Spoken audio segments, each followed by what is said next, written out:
The Louisiana sky was painted in shades of amber and violet as Goldie Ashcroft made her way down to the river. The old metal bucket swung from her calloused fingers, its handle worn smooth from years of use. Her coily hair was piled on top of her head in a haphazard updo, two pencils and sheer willpower holding it together. Her overalls were patched in 4 different places, each patch a different color because she used whatever fabric she could find. Her boots had holes she kept meaning to fix but never got around to. At 26 years old, Goldie looked exactly like what she was, a woman who had been fighting to keep her head above water her entire life. Lately, she had been drowning. The eviction notice that arrived 2 days ago had shattered her. Certified mail. Official Raymond Enterprises letterhead. 30 days to vacate the property that had been managed by her family for 5 generations. Her grandmother had held that letter in her trembling hands and wept. Goldie had screamed until her throat was raw and her voice was gone. She tried not to think about it as she walked the familiar path through the tall grass. Tried not to think about the eviction notice sitting on her kitchen table like a death sentence. Tried not to think about her grandmother lying in a hospital bed 40 miles away, hooked up to machines that beeped and whirred and cost more money than Goldie would ever see in her lifetime. Tried not to think about the man responsible for all of it, Pierce Raymond. The name alone made her jaw clench and her blood simmer. 2 days ago, Goldie had done something she never thought she would do. She had put on her dead mother's blue dress, the only nice thing she owned, climbed into her beat-up truck, and driven 3 hours to Baton Rouge. 3 hours to the gleaming glass tower that housed Raymond Enterprises. 3 hours to beg for mercy from a man who had probably never heard the word no in his entire privileged life. She had made it past the front desk by telling them she had a delivery. Made it to the executive floor by slipping into an elevator behind a group of suits. Made it all the way to the outer office of Pierce Raymond himself before security caught up with her. But she had seen him. Through the glass walls of his corner office, she had seen him sitting behind a desk that probably cost more than her entire farm. Caramel skin that seemed to glow under the expensive lighting. Strong jaw. Brown cornrows pulled back in neat rows against his scalp. A body that looked like it had been sculpted by personal trainers and protein shakes. He was beautiful. He was also signing the papers that would destroy everything she loved. "Please," Goldie had shouted as the security guards grabbed her arms. "I just need 5 minutes. My grandmother is sick, she's dying, and the farm is all we have for our survival. If you could just wait until my crops are ready for harvest, I could sell them and pay for her surgery." Pierce Raymond had looked up.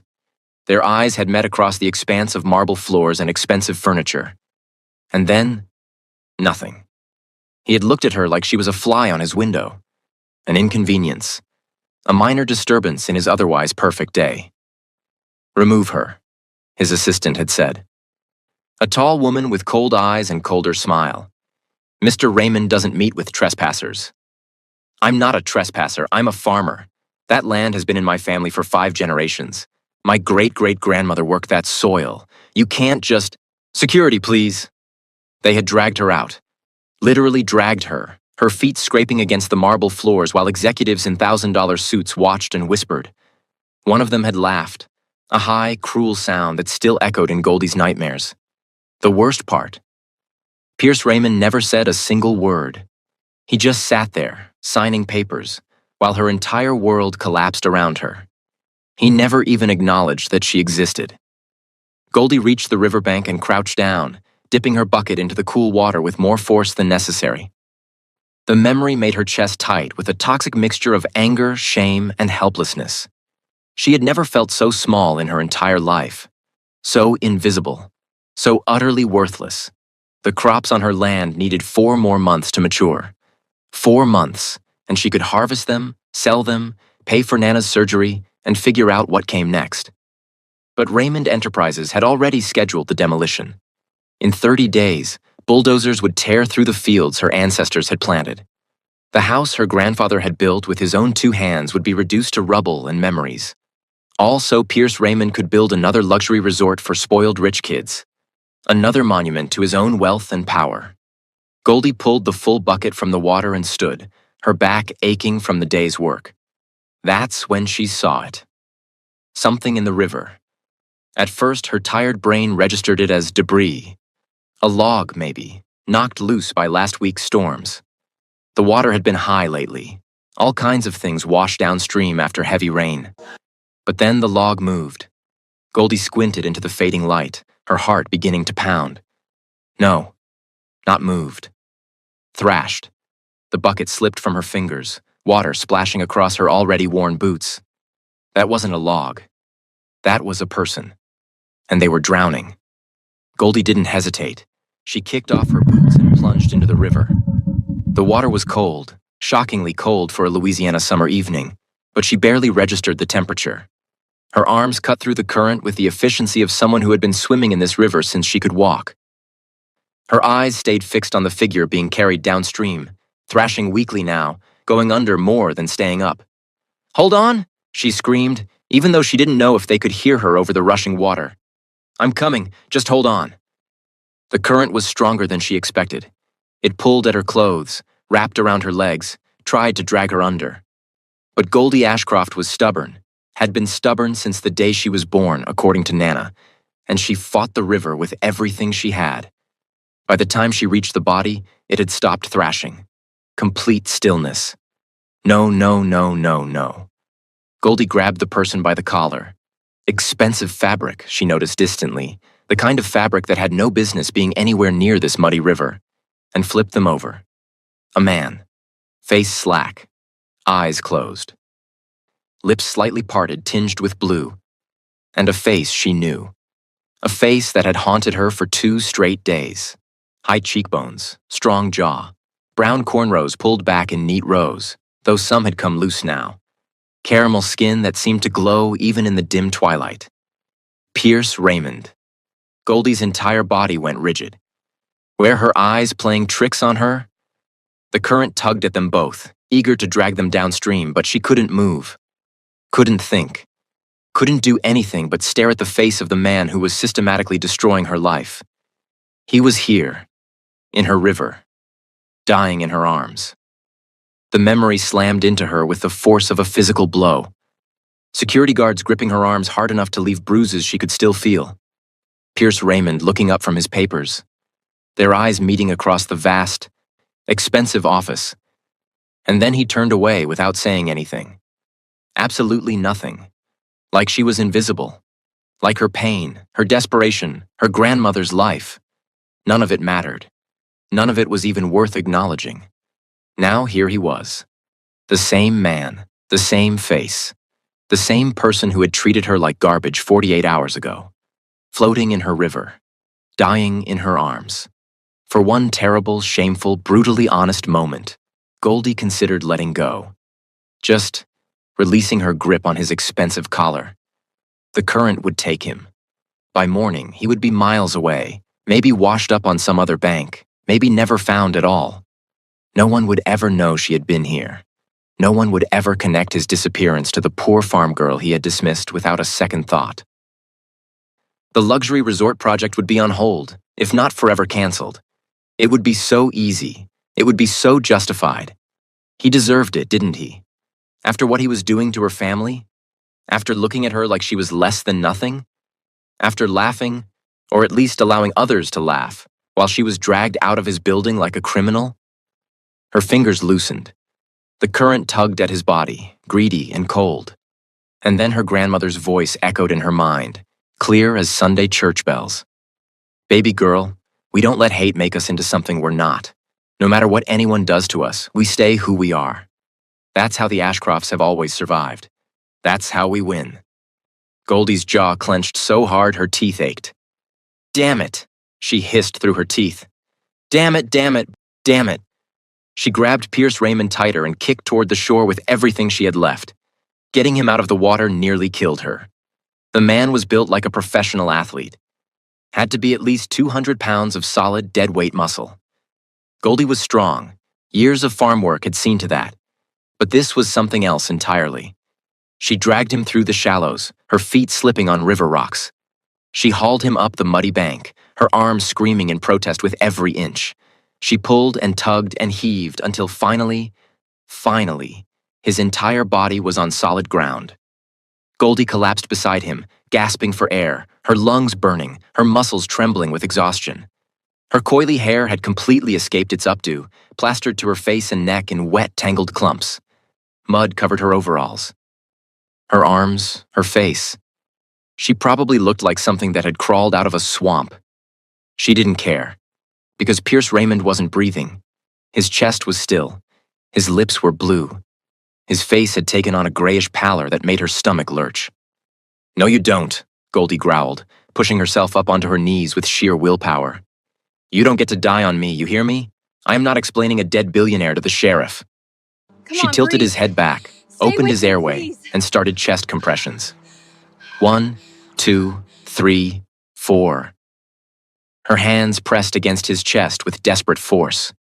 She could feel his ribs beneath her palms, could feel her own heart pounding hard enough for both of them. "Come on!" Nothing. She pressed harder, faster, put her entire body weight behind each push. "Breathe." Still nothing. Goldie pinched his nose, sealed her mouth over his, and forced 2 strong breaths into his lungs. His chest rose and fell with borrowed air. But he didn't wake up. "I swear to God," she muttered, resuming compressions, sweat dripping down her face. "If I break my back saving the man who's trying to ruin my life, I will find you in the afterlife and make your eternity absolutely miserable." She pushed, and pushed, and pushed. Her arms felt like they were going to fall off. Her vision started to blur at the edges. She was running out of strength, running out of time, running out of everything.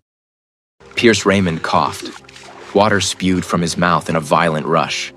His body convulsed, back arching off the ground. His eyes flew open, wild, unfocused, panicked, and for one heart-stopping moment, they locked directly onto hers. Goldie froze. Those brown eyes. Up close, they were even more intense than she remembered. Deep and warm and utterly, completely confused. Like a man waking up in a world he didn't recognize. His lips moved, barely a whisper. So soft she almost missed it. "Angel?" And then his eyes rolled back, and he went limp against the muddy bank. Goldie sat there for a long moment, chest heaving, hands trembling, staring at the unconscious billionaire who had just called her an angel. "I am definitely not an angel," she said to no one but the evening sky. "And you are definitely going to regret saying that when you wake up." She looked toward the farmhouse, just barely visible through the gathering darkness. Then she looked back at Pierce. Then she grabbed his arms and started the long, painful process of dragging him home. But here's the thing about fate, y'all. It has a twisted, cruel, absolutely unhinged sense of humor. Because in just a few hours, Goldie is going to discover something about Pierce Raymond that will change everything. Something that will give her a choice. A terrible, tempting, morally complicated choice that would test even the strongest person's principles. And the decision she makes? It's going to test everything she believes about right and wrong. If you're already hooked and need to know what happens next, hit that subscribe button right now and ring that notification bell. Trust me, you do not want to miss what happens when this man wakes up. Now let's continue. It took Goldie nearly an hour and a half to get Pierce into the house. She couldn't carry him. The man weighed as much as a small horse, so she had to drag him. Across the yard, around the chicken coop, up the 3 porch steps, one agonizing bump at a time, his head lolling with each jolt, though she tried her best to cushion it. By the time she finally hauled him into the guest bedroom, the one that hadn't been used since her grandfather passed 4 years ago, she was drenched in sweat, covered in mud, and seriously questioning every life choice that had led her to this moment. She stood in the doorway, breathing hard, staring at Pierce Raymond lying unconscious on her grandmother's hand-stitched quilt. The irony was so thick she could choke on it. If Nana could see this, Goldie muttered to the empty room, she would have questions. So many questions. But Nana wasn't here. Nana was in a hospital bed 40 miles away, waiting for a surgery that cost more than the farm was worth. A surgery they couldn't afford. A surgery that might not happen at all if Goldie couldn't figure out a miracle in the next 30 days. She checked Pierce's breathing one more time. Steady now, thank God, and stripped off his ruined jacket and shoes. Then she covered him with a blanket, left a glass of water on the nightstand, and went to take the longest, hottest shower of her life. Tomorrow, she would figure out what to do with him. Tonight, she just needed him to survive. Goldie didn't sleep that night. Every hour, she crept down the creaking hallway to check on Pierce. He was still breathing, still unconscious, still the most handsome man she had ever genuinely despised. She sat in her grandfather's old rocking chair across from the bed, wrapped in a worn blanket, watching the rise and fall of his chest in the moonlight filtering through the thin curtains. What was he doing out here? His company's headquarters were in Baton Rouge. His projects were scattered across the state. But this particular stretch of river was miles from anywhere important. Miles from any road that a man like Pierce Raymond would have reason to travel. So why would a billionaire CEO be anywhere near her property? And how had he ended up in the water? Her palms curled into fists as a thought crossed her mind. Maybe he had come to personally survey the field he was set on destroying. Goldie studied what she could see of him in the dim light.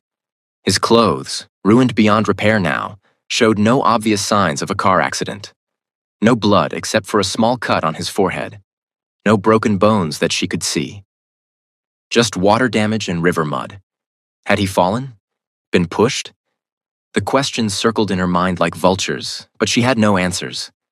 And honestly, it didn't matter. Tomorrow morning she would call someone, the hospital, the sheriff, someone official, and report what happened. They would figure out the rest. They would take him off her hands and back to his glass tower where he belonged. It was the right thing to do. The moral thing. The thing her grandmother would expect. Goldie kept repeating that to herself as the night slowly turned to dawn. The first rays of sunlight were just beginning to peek through the curtains when she heard movement from the bed. Goldie's eyes snapped open. She hadn't meant to fall asleep in the rocking chair. Her neck was going to be screaming at her for days. But exhaustion had finally claimed her sometime around 4 in the morning. Pierce Raymond was awake. He was sitting up slowly, one hand pressed to his temple, looking around the small bedroom with an expression of complete and utter bewilderment. His expensive clothes, stiff with dried river water, were wrinkled and mud-stained beyond any hope of repair. His cornrows were messy, several of the neat rows coming loose. His brown eyes were wide and confused. When those eyes found Goldie in the rocking chair, something flickered across his face. Not recognition. Relief. "You," he breathed, his voice hoarse and raw. "You pulled me out of the water." Goldie stood up slowly, ignoring the ache in her back and the stiffness in her joints. Her hand drifted unconsciously toward the doorframe, ready to run if she needed to. "How are you feeling?" "Like I got trampled by a herd of cattle and then left in a ditch."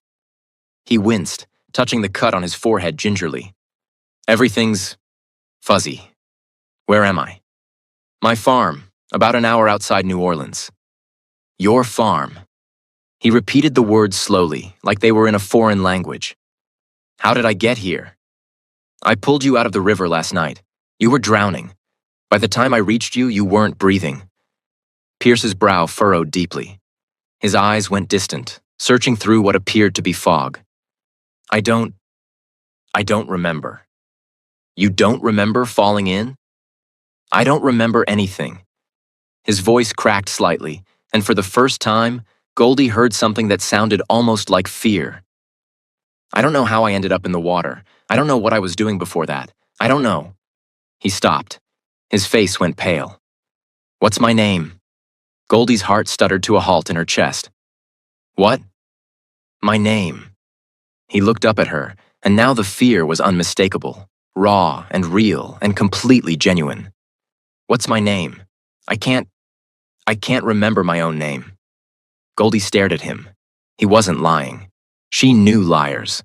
Her mother's side of the family had provided extensive experience with cheats, con artists, and people who would sell their own grandmothers for a quick buck. She knew the difference between someone performing and someone genuinely lost. This man wasn't performing. Pierce Raymond, CEO of Raymond Enterprises, billionaire destroyer of family farms and lives, had absolutely no idea who he was. He had lost his memory, and just like that, a terrible, wonderful, absolutely unhinged idea began to form in Goldie's mind. She should tell him the truth. Right now. This very second. Before the idea could take root and grow into something she couldn't control. She was supposed to say, "Your name is Pierce Raymond. You're a billionaire. You run a company called Raymond Enterprises that's trying to destroy my family's farm. You signed eviction papers 2 days ago that will bulldoze everything my ancestors built. You looked at me like I was garbage when I begged you for help. There are probably a dozen people searching for you right now. That's what a good person would do. That's what Nana would want her to do."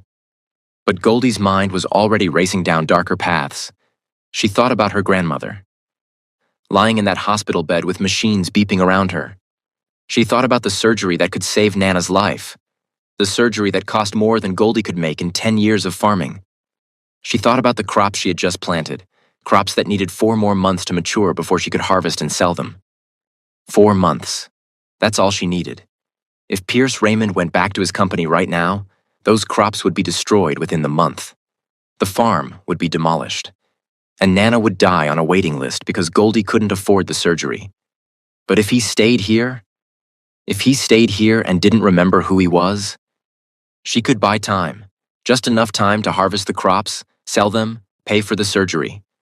Then she would tell him the truth, face whatever consequences came. But at least Nana would be alive. At least the crops would be sold. At least she would have fought until the very end instead of just rolling over and accepting defeat. It was wrong. She knew it was wrong. But desperate people do desperate things. "You don't remember anything?" Goldie asked carefully, keeping her voice steady despite the earthquake happening inside her chest. "Nothing." Pierce shook his head slowly, wincing at the movement. "It's all just blank. Empty. Like there's a wall where my memories should be. Not even who you are to me?" Pierce's brow furrowed with confusion. "Who I am to you?" Goldie took a deep breath. This was it. The point of no return. She crossed it. "Your name is Pierce," she said, each word feeling like a stone dropping into still water. "Pierce Ashcroft. And you're my husband." Y'all, let me pause right here because I know exactly what you're thinking. Goldie girl, what are you doing? You can't just lie to a man with amnesia and tell him he's your husband. That's fraud. That's morally reprehensible. That's at least 7 different kinds of wrong. And you know what? You're absolutely right. But I want you to put yourself in her worn-out boots for just one moment. Her only living family is dying in a hospital bed, waiting for a surgery they can't afford. The farm that's been in her family for 5 generations is about to be demolished. The only chance she has, is to harvest those crops and sell them. And now the very man responsible for destroying her life is lying in her guest bedroom, completely vulnerable, with no memory of any of it. What would you do? I'm not saying Goldie made the right choice, but I understand why she made it. If you think Goldie has officially lost her mind, comment, "Goldie, what are you doing right now?" And if you're already invested in this mess and need to see how it plays out, smash that like button and subscribe because things are about to get so much more complicated. Now let's see how Pierce reacts to this bombshell. Pierce's brown eyes went wide. His mouth opened, closed, opened again. For a long moment, no words came out. "Your husband?" "Yes. We're married?" "For almost a year now." Pierce stared at her. His eyes traveled slowly over her face. The hazel eyes that couldn't quite meet his, the full lips pressed together nervously, the coily hair still wild and tangled from last night's rescue. Then, slowly, impossibly, he smiled. And Lord have mercy on her soul, that smile was absolutely devastating. It transformed his entire face, made him look younger, warmer, more human than the cold, distant executive she had glimpsed through those glass office walls. "I'm married to you?" Goldie felt treacherous heat creeping up her neck. "Yes." "Well?" Pierce settled back against the pillows, still smiling like he had just received the best news of his entire life. "I must have excellent taste." Goldie didn't know whether to laugh, cry, scream, or slap him. Don't get any ideas," she stammered, backing toward the door. "You're injured. You need rest. Lots and lots of rest." "I feel fine." "You almost drowned 12 hours ago." "And yet, here I am." His smile widened into something dangerously charming. "Alive and apparently married to a beautiful woman who is also my savior. Things could definitely be worse." Goldie's face was on fire. "I'm going to make breakfast," she said quickly, her voice slightly higher than normal. "You stay in bed. Rest. Don't move. Don't do anything." "Can I at least—" "Bed. Now." She fled the room before he could say another word. Behind her, she could have sworn she heard him chuckle. The first few days were an exercise in creative lying and carefully managed panic. Pierce had questions. So many questions. And Goldie had to invent answers on the spot while simultaneously trying not to trip over the tangled web she was weaving. Why don't we have any wedding photos? Goldie had anticipated this one during one of her sleepless nights. We eloped, she said, not looking up from the eggs she was scrambling. Courthouse ceremony. Just us and a justice of the peace. We were going to have a proper celebration later, but then Nana got sick and we had to put everything on hold. Nana? My grandmother, Loretta. She raised me after my parents died when I was 8. She's in the hospital right now. Heart problems. Pierce's expression immediately softened. That surprised Goldie. Genuine empathy wasn't something she had expected from him. I'm sorry to hear that. I wish I could remember her. She'll understand about the memory thing. The doctor said amnesia after trauma like yours can take time to heal. What kind of trauma? How did I end up in that river? I don't know. This, at least, was completely true. I was fetching water when I saw you floating downstream. By the time I got to you, you weren't breathing. I gave you CPR right there on the bank. You saved my life. I suppose I did. Pierce reached across the small kitchen table and took her hand. His grip was warm, strong, and confident, like a man accustomed to taking what he wanted. Goldie's heart did something complicated and entirely unwelcome in her chest. Thank you, he said quietly, his thumb brushing across her knuckles. I may not remember much right now, but I know that means something. Goldie pulled her hand away. Too fast, definitely too fast. Your eggs are getting cold. Pierce studied her face for a moment, his brown eyes sharper than they had any right to be for someone with amnesia, like he was cataloging her reactions, filing them away for future reference. Then he smiled and picked up his fork. Other questions were much harder to navigate. Where are our wedding rings? This one came on day 2, and Goldie had to scramble for an answer that made sense. I pawned them. She kept her eyes fixed on the dishes in the sink. For Nana's medical bills, the hospital wanted a deposit before they would admit her. I didn't have any other choice. Silence stretched between them. When Goldie finally risked a glance, Pierce's expression was genuinely troubled. I let you pawn your wedding ring? It was my idea. You were completely against it. I should have found another way. A husband should never let his wife sacrifice something that precious. There wasn't another way, Pierce. You lost your job months ago and have just been helping me on the farm. Sometimes you do what you have to do. He was quiet for a long moment. When your grandmother is better, he said finally, his voice firm with conviction, I'm buying you a new ring, the most beautiful ring I can find. I don't care what it costs. Goldie's throat tightened with guilt. This man, this version of him at least, genuinely seemed to care. How was she supposed to reconcile that with the cold, unfeeling executive who had watched her get dragged out of his building without saying a word? Why do we sleep in separate rooms? That question came on day 5, and it nearly gave Goldie a heart attack. Pierce asked it casually, while helping her hang laundry on the line behind the house. Like it was perfectly normal to ask why you weren't sharing a bed with your supposed wife. Because of your injury, Goldie said, focusing very intently on the sheet in her hands. You need proper rest, real rest. The doctor was very specific about that. We saw a doctor? A local doctor. He came by while you were unconscious. Said you need complete rest for at least 2 weeks. No physical exertion of any kind. Pierce raised an eyebrow. Physical exertion? You know exactly what I mean. I'm not sure I do. Maybe you could explain in more detail. The laundry isn't going to hang itself. You're avoiding the question. I'm avoiding you.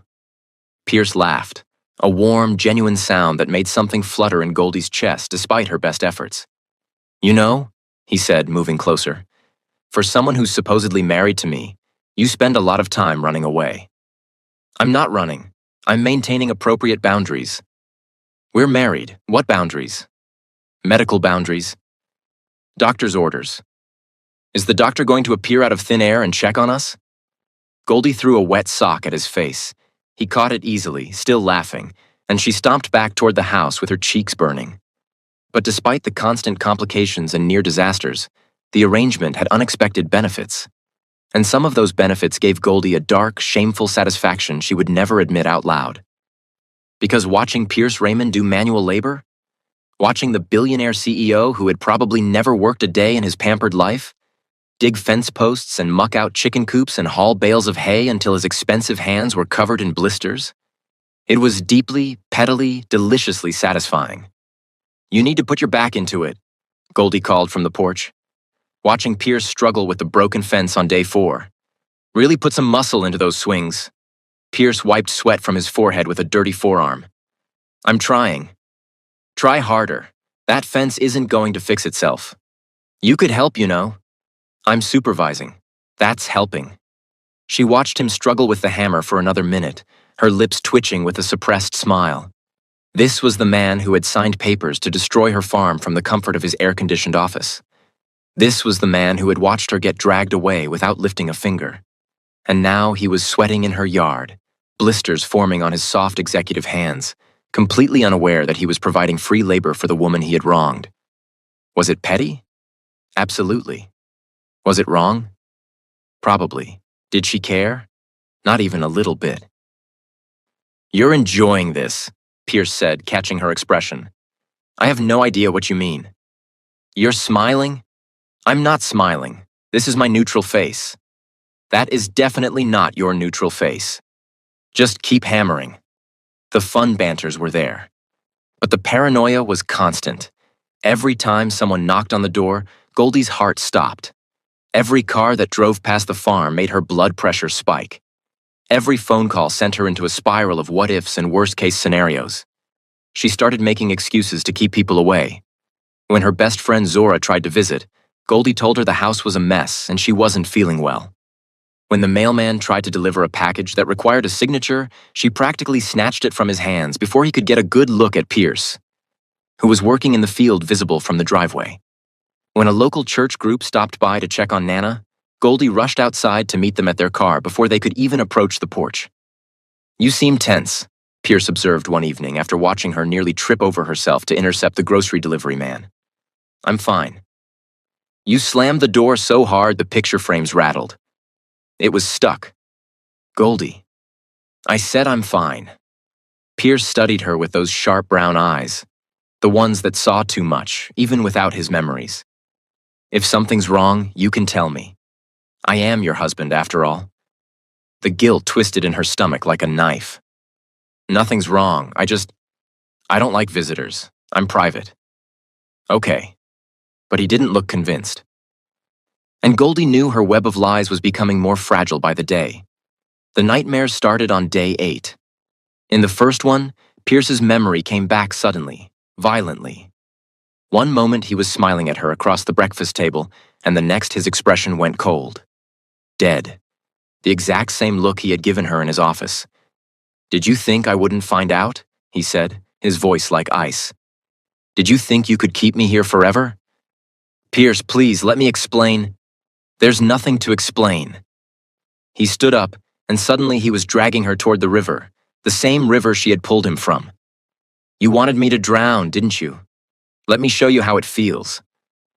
Goldie woke up gasping, drenched in cold sweat. It took her 10 minutes to convince herself it wasn't real.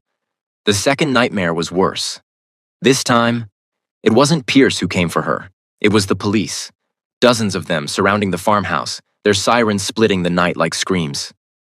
"Goldie Ashcroft, you're under arrest for kidnapping, fraud, and false imprisonment." "I didn't kidnap him. He walked in on his own." "Tell it to the judge." They dragged her out in handcuffs while Pierce watched from the porch, his arms crossed, his face expressionless. He didn't say a word as they threw her into the back of a police car, didn't even acknowledge that she existed. Just like that day in his office. Just like she was nothing. Goldie woke up from that one with tears streaming down her face. She was sitting in the darkness, hugging her knees to her chest, trying to calm her racing heart, when her bedroom door creaked open.